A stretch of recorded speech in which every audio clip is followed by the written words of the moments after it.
Prieš pusmetį nusprendė savo jėgomis be renginių organizavimo firmų pagalbos atšvęsti miesto gimtadienį, Panevėžys tikrai nepralošė.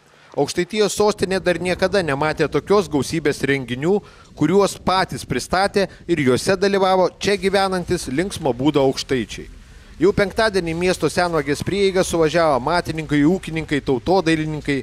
Per 300 žmonių iš Lietuvos ir Latvijos į Panevėžio Kermošius suvežė savo dirbinius ir išaugintas rudens gerybės.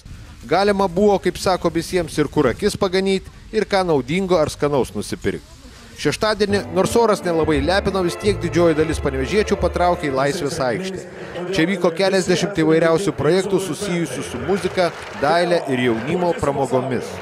Vienas didžiausių šventės projektų, spalvinga karnavalinė eisena, nustebino savo gausumu ir pačius organizatorius.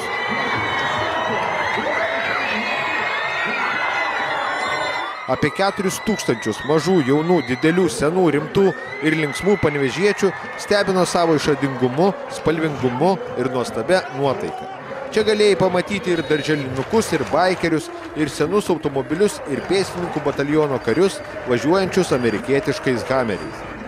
Liaudiškos muzikos gerbėjai galėjo pasilinksminti degant laužams Naktigonėje, prie bendruomenių rūmų, kur senus laikus priminė čia ramiai vaikščiojantis žemaitukų ir kitų veislių arkliai.